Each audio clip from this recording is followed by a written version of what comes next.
Now if you don't know, Dr. Riek Machar has been charged by the government of South Sudan of murder, treason, and conspiracy against the state.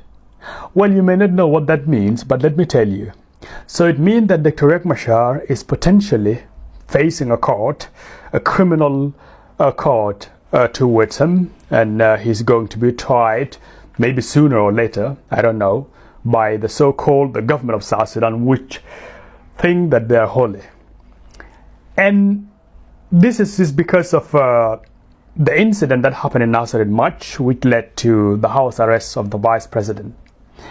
Well, the things really get messy here, and let me tell you why.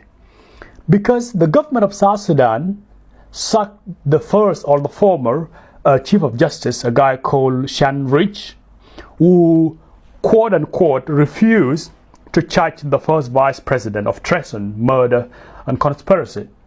And the reason was because the vice president is innocent. He hasn't committed any of those crimes, but instead it is a politically, tribally motivated charges against him to maneuver the political space in the Republic of South Sudan and maneuver the people of South Sudan and block all the possibilities that there could be a potential election that is taking place in the country, which they have been adjourning every year.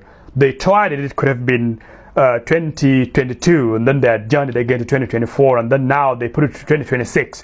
And after they understand that 2025 has come and people have no choice other than to go into the election, and then they come up with the big deal, which is the big plan, because it is a tyrannical, authoritarian, and fascist regime that doesn't want anything good to be enjoyed by the people of South Sudan, which is prosperity, peace, and stability.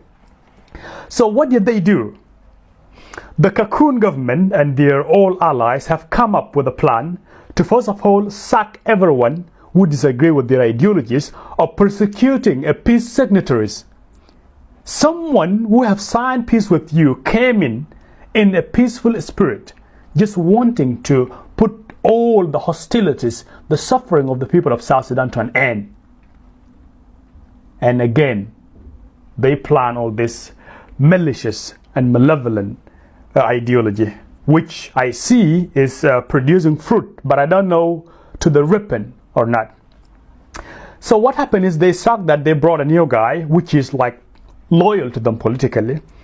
And second thing, the wife of the vice president for economic and cluster, Benjamin Bolmel, the guy who caused all the atrocities that are happening in 2025 in Nasser and across the nation by bringing mercenaries from Uganda, selling the nation out, the oil for 27 years in advance, has his wife been elected as the Consul General in the Ministry of Justice and Constitutional Affairs.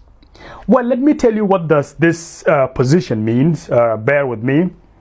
This position means she is the lead directorate of public prosecution on behalf of the state or public.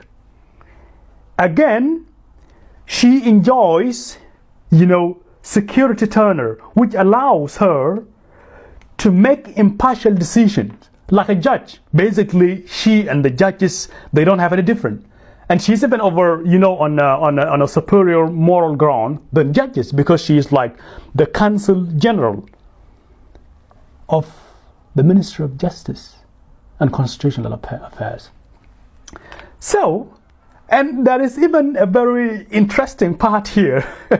According to the laws of this, a rabid banana republic called South Sudan that Salva Kiir has clinged on to and turn it into his own personal private property while he mortgaged it outside, has Nathaniel yet quoted.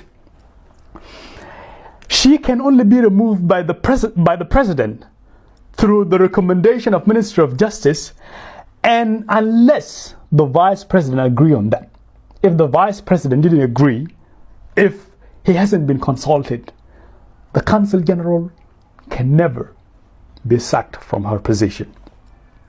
So now, the first vice president for economic and cluster, his name is Bolmel. He's a business partner to the president Salva Kiir. He is a billionaire in South Sudan, a billionaire, have billions of dollars. All of these billions of dollars, 15 or 20 years ago, this guy was a nobody. He doesn't have anything. He's not a business person. But out of nowhere, he just came with a lot of billions. Which tells you that all this money that he has and all this wealth are a stolen wealth from the people of South Sudan.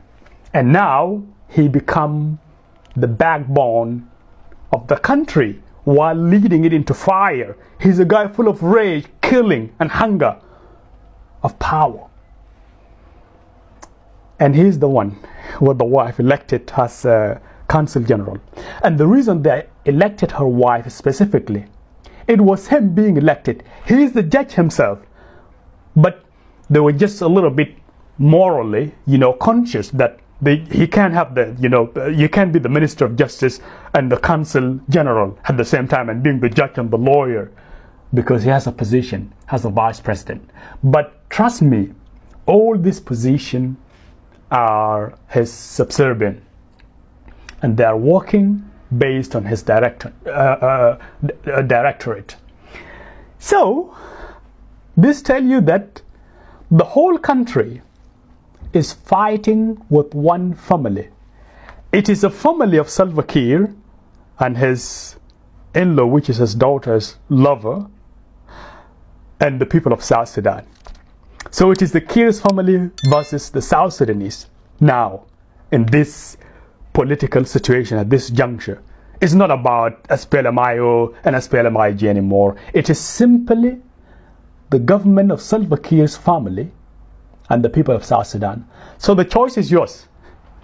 It's all up to us as South Sudanese whether to take matters into our own hand and say no to the dictator, to the authoritarian, to the fascist government who is killing civilians, killing women and children, bombing them. Hundreds of thousands have died already. Almost 500,000. Millions of people, almost 4 or 5 million, have fled the country because of his senseless, endless war that is endangering our life, endangering our environment, and even endangering our future. And that is not the life that we need. So, I believe in justice.